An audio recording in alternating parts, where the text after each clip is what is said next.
toutes les villes ont une rue ou une avenue Jean Jaurès. Personne ne s'en étonne. Il est en effet normal qu'un de nos plus grands hommes politiques soit ainsi célébré. Personne ne s'en étonne, pourtant, on peut se poser une question. Quel est le Jaurès dont le nom est gravé sur les plaques de nos boulevards? Le professeur agrégé de philosophie? Non. Le député socialiste vice-président de la Chambre? Non. Le fondateur du journal L'Humanité? Non. Bien que Jaurès ait rempli toutes ses fonctions et bien d'autres encore, ce n'est pas ce Jaurès-là qui mérite le plus d'être admiré. Ce n'est pas lui dont on se souvient. Qu'on soit de ses amis ou pas, qu'on partage ou non ses idées, et les ennemis de Jaurès l'estimaient, celui dont on se souvient est l'homme. Le seul homme peut-être qui en 1914 a mis toute son énergie, tout son talent, à essayer d'empêcher le massacre, la guerre. Oui, seul contre tous, Jean Jaurès a eu ce courage, mettant son existence en jeu, car il était conscient du risque qu'il prenait. Il disait « Nous aurons la guerre dans 6 mois. Alors, je ne serai pas étonné d'être la première victime. Mais celui qui me tuera, je lui pardonne. Les coupables, ce seront ceux qui l'auront armé. »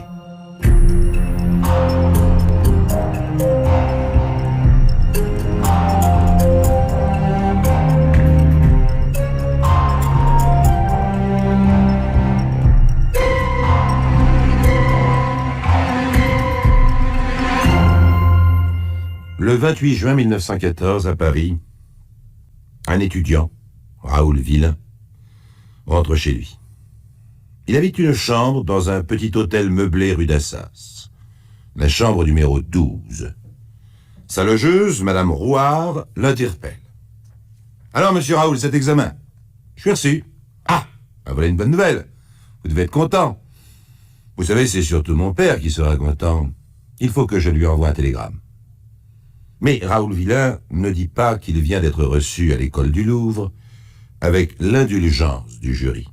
Il n'a jamais été très assidu au cours, passant le meilleur de son temps soit au siège de la Ligue des jeunes amis d'Alsace-Lorraine, une ligue d'extrême droite, soit à courir les réunions politiques comme celles qui se tiennent salle des sociétés savantes où les jeunes ultras vont conspuer les orateurs, Jaurès surtout, leur bête noire. De toute façon, monsieur Raoul, ça y est, vous l'avez votre parchemin, c'est l'essentiel. Bien sûr, mais... Voyez-vous, madame Roire, j'aimerais autre chose. Quoi donc? Eh bien, par exemple, qu'Andreas fasse mes chaussures. Il ne les fait pas. Il s'y refuse obstinément. Uniquement pour me narguer. Vous croyez? J'en suis sûr. Votre valet de chambre, chère madame, est un Allemand. De plus, il lit l'Humanité. Si vous ne le saviez pas, je vous l'apprends. Cela pourrait vous attirer des ennuis, surtout en ce moment, n'est-ce pas? Vous comprenez? Monsieur Villain, je lui dirai de faire vos chaussures. J'y compte bien. Raoul Villain a pris en grippe ce domestique d'origine allemande, lecteur du journal que dirige Jean Jaurès, et il refuse de lui donner la pièce comme le font les autres clients de l'hôtel. Alors, le domestique lui refuse aussi de cirer ses souliers. C'est de bonne guerre, si l'on peut dire, en ce début des grandes vacances 1914, drôles de vacances qui vont durer 4 ans et incendier l'Europe. Le dimanche suivant, à la kermesse paroissiale de Sèvres, l'étudiant, enfin si je peux continuer à l'appeler ainsi car il a 29 ans, et on se demande s'il terminera jamais ses études, enfin l'étudiant Raoul Villain de 29 ans s'arrête à un stand de tir. Son ancien professeur du collège Stanislas, l'abbé Calvé, l'accompagne. Vous faites un carton avec moi, monsieur l'abbé? Tu as déjà fait je ne sais combien, une bonne douzaine au moins. Tu veux encore améliorer tes performances? On ne s'exerce jamais assez. Bon, allons-y. Non, non, pas avec des carabines, au pistolet. Voyez-vous, mon bon maître, ce n'est pas sur des cartons que j'aimerais tirer, mais sur les Boches et sur ceux qu'ils paient en France pour nous démolir. Écoute, ne dis pas n'importe quoi, Raoul, je t'en prie. Je pense ce que je dis, monsieur l'abbé. Vous pariez avec moi que les événements me donneront raison? Vous avez lu les journaux? L'abbé Calvet déclara plus tard que Raoul Villain a passé presque tout l'après-midi de ce dimanche au stand de tir. Une performance de maniaque, dira-t-il. Quant aux journaux, c'est vrai, à la veille de la guerre, la presse entretient une psychose belliqueuse et son point de mire est toujours le même homme, le pacifiste, Jean Jaurès. Dans le Cri de Paris, un dessin représente une Alsacienne bâillonnée par un Ulan, un cavalier allemand. À ses côtés, Jaurès s'écrie « Vous le voyez, messieurs, l'Alsace elle-même ne dit rien !» Le Figaro lui écrit « Monsieur Jaurès a rêvé en allemand toute la nuit ». Ce que confirme l'Action française, Charles Maurras, qui pourtant plus tard réprouvera l'attentat contre le leader socialiste. Il ose écrire « Chacun le sait, monsieur Jaurès, c'est l'Allemagne. Or, quand il fait du patriotisme à la Chambre, il n'y a personne dans les travées, dans les tribunes, pas un collègue, pas un journaliste, pas un huissier pour lui jeter les pommes cuites auxquelles a droit ce misérable. » Paris Midi va encore plus loin. Le général, qui commanderait à 4 hommes et un caporal de coller au mur le citoyen Jaurès et de lui administrer à bout portant le plomb qui lui manque dans la cervelle, pensez-vous que ce général ne ferait pas son plus élémentaire devoir? Que reproche essentiellement l'opinion publique au député Jean Jaurès? Ses idées socialistes? Non. Péguy l'accuse même de trahir le socialisme. On lui reproche de ne pas souhaiter la guerre contre l'Allemagne, la revanche de 70, la reconquête de l'Alsace-Lorraine par les armées et de vouloir voter le retour au service militaire de 2 ans. 2 ans au lieu de 3. Pourtant, les experts militaires sérieux pensent qu'un service de 2 ans mettrait l'armée française dans une position plus forte en permettant de mieux organiser les réserves, de mieux prévoir la défense du pays. Mais pour le grand public en 1914, il ne s'agit pas de se défendre, il s'agit d'attaquer, de passer la frontière d'Arc-Berlin. Le 20 juillet 1914, Raoul Villain reçoit de mauvaises nouvelles, sa grand-mère est mourante. Il part aussitôt pour Reims, car il l'aime énormément. Elle a un peu remplacé sa mère internée dans un asile de Chalon-sur-Marne, mais la vieille dame souffre elle-même de troubles mentaux. Depuis l'âge de 30 ans, elle vit cloîtrée dans sa chambre, à demi nue, dialoguant avec la Sainte Vierge. Sa mort, le 24 juillet, désespère Raoul et le révolte. À la sortie du cimetière, ils discutent politique.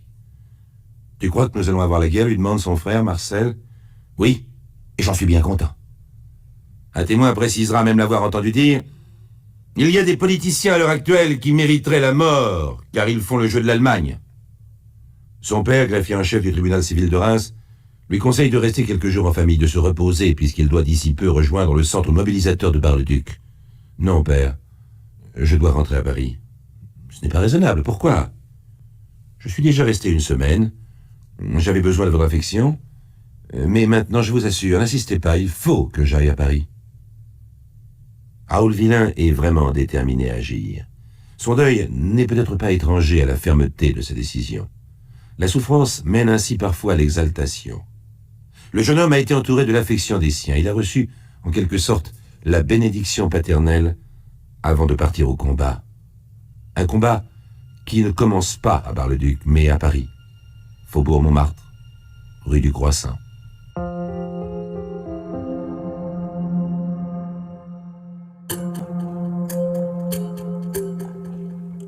À la fin du mois de juillet 1914, la France se prépare à faire la guerre à l'Allemagne dans l'enthousiasme. Les photographies des réservistes qui rejoignent leur régiment, comme un peu plus tard, après la mobilisation générale, celles des poilus partant pour le front, sont des images de joie, de bonheur. L'armée française a le sourire aux lèvres et la fleur au fusil. Or, n'oublions pas que cette armée est celle de la nation, et que par conséquent, elle reflète l'opinion publique. Oui, la majorité du peuple est favorable à la guerre. Évidemment, cela paraît curieux aujourd'hui. En 1914, c'est naturel. En dépit de quelques manifestations ouvrières contre, la plupart des Français sont pour. Être pacifiste à l'époque, pacifiste militant comme Jean Jaurès, c'est aux yeux des patriotes un crime. Le 29 juillet, dans le train qui le ramène de Reims à Paris, Raoul Villain peut donc lire dans l'Action française, page 3, ces lignes étonnantes. « Nous ne voudrions déterminer personne à l'assassinat politique, mais que M. Jaurès soit pris de tremblement. » Arrivé à 20h gare de l'Est, Villain saute dans un autobus en direction de Passy. Il se rend 8 impasse de la Tour, le domicile de Jaurès. Comment le connaît-il? Le dossier ne nous le dit pas. Et personne au procès ne s'en étonnera. Bref, Jean Jaurès est absent. Il assiste à Bruxelles à la réunion du Bureau socialiste international groupant 14 nations. Il essaie d'obtenir des représentants de l'Allemagne et de l'Autriche-Hongrie une démarche auprès de leur gouvernement pour arrêter la guerre, s'il en est encore temps. Raoul Villain, qui espère voir entrer le député chez lui, attend donc inutilement. Il a dans sa poche un petit revolver prêté par un ami, Bourrière. Le lendemain, le jeudi 30 juillet, il se rend dans la matinée chez un armurier et achète une arme plus importante, un Smith & Wesson de calibre 32. Puis il va chez le dénommé Bourrière afin de lui rendre l'autre revolver le plus petit. Mais Bourrière n'est pas là. Où le jeune homme passe-t-il ensuite l'après-midi? Encore une des lacunes du dossier. Villain descend la rue Montmartre et se dirige vers l'immeuble du journal L'Humanité. À 22h, Jaurès, rentré de Bruxelles, quitte son bureau et, accompagné de quelques amis, va se rafraîchir au café du Croissant. Raoul Villain accroche un passant. Je vous demande pardon, c'est bien monsieur Jaurès, là-bas, qui vient de traverser la rue et d'entrer au café. Ah oui, bien sûr, c'est lui. Vous ne le connaissez pas? Si, mais je le croyais plus âgé. Villain s'approche du café. Par la fenêtre, il voit le député assis juste en face de lui et qui parle. Cette guerre va réveiller toutes les passions bestiales qui dorment au cœur de l'humanité. Il faut s'attendre à être assassiné au coin des rues. Mais Villain ne l'entend pas.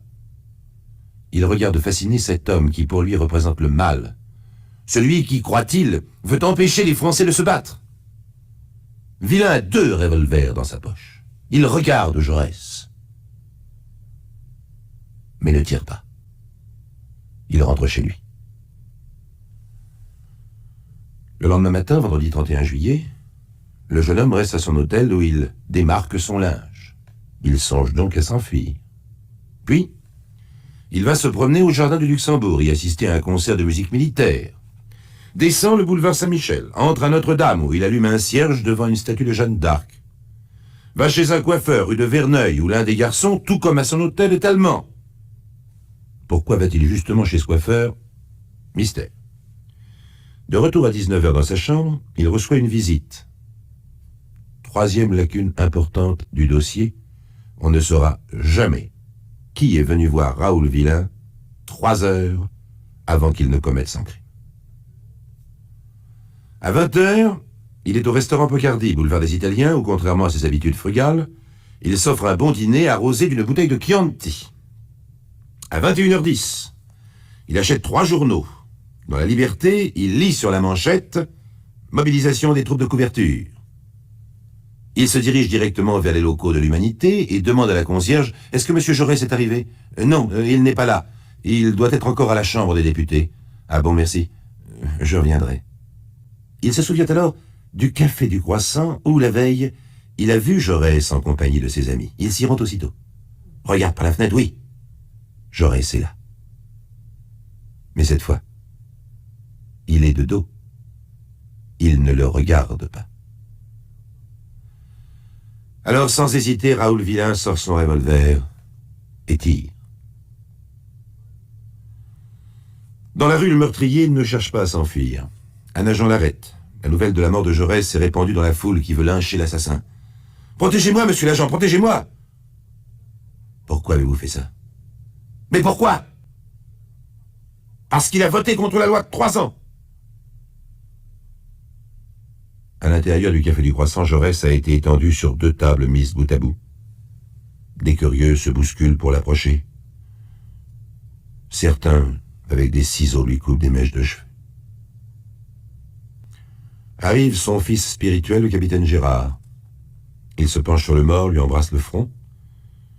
Puis il détache la Légion d'honneur qu'il porte sur son uniforme et l'épingle sur la poitrine de Jaurès. À l'Élysée, le président Poincaré, prévenu par le préfet de police, interrompt le conseil des ministres extraordinaires qu'il préside de nuit en raison de la tension internationale.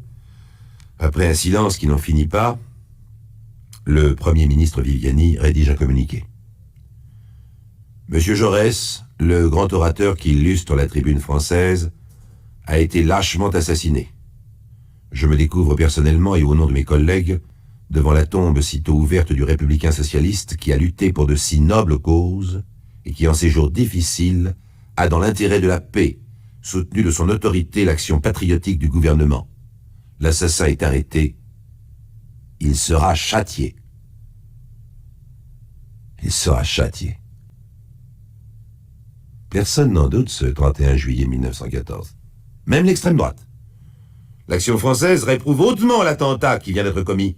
C'est plus qu'un crime, c'est une faute grave contre la patrie. Quant à Maurice Barrès, il écrit à la famille de Jaurès. « J'aimais votre père, alors même que nos idées nous opposaient l'un à l'autre. L'assassinat dans lequel il a succombé soulève un deuil national. L'assassin sera châtié. Pour l'instant, il est oublié, l'assassin. La guerre éclate, et ce n'est pas, comme on s'y attend, une promenade jusqu'à Berlin. C'est d'abord une cavalcade héroïque dans le sens contraire jusqu'à la Marne, puis un lent et pénible calvaire dans la boue des tranchées, où chaque mètre de terrain doit être conquis et reconquis. Comme on est loin des rêves de juillet. Raoul Villain, du fond de sa prison, essaie par tous les moyens, il faut le reconnaître, d'être envoyé sur le front. Il écrit au président de la République. « J'ai une préoccupation continue et fixe. Rejoindre mon frère, ceux de mes parents, de mes amis, qui versent leur sang. » Il ne reçoit pas de réponse. Il restera détenu pendant toute la durée de la guerre pour raison d'État. On pourrait dire que cette détention ressemble étrangement à une lettre de cachet. Mais l'extraordinaire de cette affaire n'est pas encore atteint. Raoul Villain comparaît enfin devant les assises le 24 mars 1919. Le procès remet en valeur l'image fausse de Jaurès telle que la presse conventionnelle de 1914 l'avait dessinée. Curieux portrait. Celui que des journalistes appelaient Sir Jaurès après Fachoda, ou encore Herr Jaurès après les accords du Congo, Jaurès le Boche. C'est aberrant. La France maintenant est victorieuse. La chambre est bleu horizon. À Bruxelles, la ville où in extremis Jaurès était venu tenter de sauver la paix quand un officier français entre dans une brasserie, les clients se lèvent pour lui rendre honneur. Aux assises, le jury composé de 12 hommes ne comporte qu'un seul salarié, un employé de commerce. Tous les autres jurés sont des petits bourgeois. Ils appartiennent à ce que nous appelons aujourd'hui la majorité silencieuse. À la fin des débats, Raoul Villain s'écrie « Monsieur le Président, je demande pardon à la victime. » Le président pose les deux questions traditionnelles. L'accusé est-il coupable d'avoir, le 31 juillet 1914, commis un homicide volontaire sur la personne de Jean Jaurès? Réponse du jury. Écoutez bien. Non. Deuxième question. Le dit homicide volontaire a-t-il été commis avec préméditation? Réponse. Évidemment après la première. Non, également. Raoul Villain est acquitté. Le public applaudit. Madame Jaurès paiera les frais du procès. Et ce n'est pas tout. Il reste encore dans ce dossier quelque chose d'extraordinaire, un de ces événements incroyables qui, dans l'histoire des hommes, de leurs erreurs, de leurs faiblesses, voire de leurs crimes laissés impunis, donnent à penser à la justice immanente. Raoul Villain s'est installé aux Baléares, dans la ravissante île d'Ibiza. Il vit à San Vicente, dans une maison bizarrement décorée avec des colonnes, une tourelle, des trappes, des lucarnes en trompe-l'œil, une sorte de folie d'artiste. Le dimanche 13 septembre 1936, l'Espagne est en pleine guerre civile, l'aviation franquiste bombarde Ibiza. Des soldats républicains patrouillent dans l'île. Un sous-officier entre à l'auberge de San Vicente. Il y a un étranger qui habite ici. Oui, un Français. Comment s'appelle-t-il? Raoul Villain. Ah, c'est bien ça. Vous connaissez sa maison? Oh, elle est facile à reconnaître. Attendez, je vais vous montrer. L'aubergiste renseigne la patrouille. Le lendemain matin, des pêcheurs retrouvent sur la plage le corps de Raoul Villain. Il a été abattu de 2 balles. Une dans la gorge, une dans la poitrine.